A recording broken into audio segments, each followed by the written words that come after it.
So, people often ask about alternatives to divorce. And sometimes it's for religious reasons, and sometimes it's, because they just don't know that they want to pull the trigger.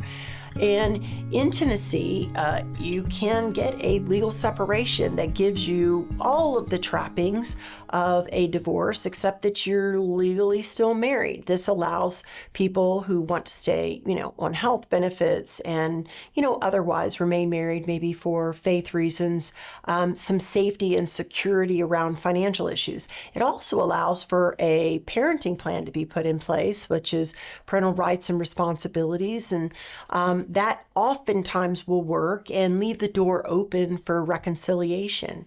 Another alternative is a postnuptial agreement. I had someone come to me one time convinced that she needed to get a divorce, but what she really needed was a postnuptial agreement around some monies that had come into her hands from her mother, and how those funds were ultimately going to be utilized. By negotiating a postnup with respect to certain finances, because finances can be a big issue in a marriage, whether it's, hey, how do we handle this particular money, or it's like my spending and your spending is just not compatible, can give people sort of that release valve from the pressure that they need to be able to continue in a relationship but resolve financial problems. Before you enter into any major life change, especially one that's going to impact your family, in especially if you have kids, I always suggest individual therapy. It's very helpful to get clarity on what you're solving for, because sometimes we can think that the problem is our marriage when really it's something else. We're misattributing what the problem is. So one of the things that I always suggest to people, even when they're going through divorce, even when they've decided to go down that path, is to engage in individual therapy. Quite frankly, I'm not a huge fan of couples therapy. I haven't seen it be particularly constructive. It's more the individual therapy, meaning the couple as individuals, they work on their own stuff and then they're able to come back together, which really brings me to like my number one alternative to divorce, which is love your spouse.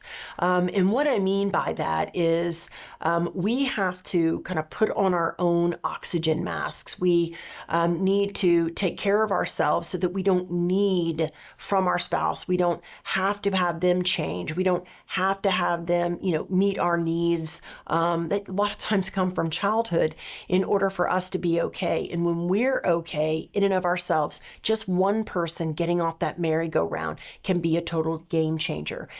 It's like I said to the first guy that ever came and asked me, to divorce him. And when I asked him, well, what's going on? What's the problem? And he said, I just don't love her anymore. And I said, well, why don't you try going home and loving her? If you aren't in a position to do that with your spouse, maybe start there. That said, although there are alternatives to getting divorced, okay, there are some situations when divorce is absolutely the right thing to do. And that is if your safety or the safety of your children are at stake. Don't stay because of religious reasons and allow yourself to get beaten down or your children to get beaten down.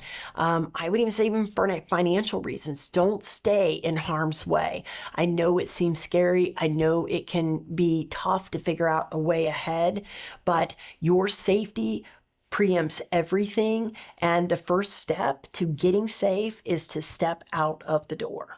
If you have any questions about alternatives to divorce, or you need to get a divorce, give us a call and we'll set you up for a case evaluation.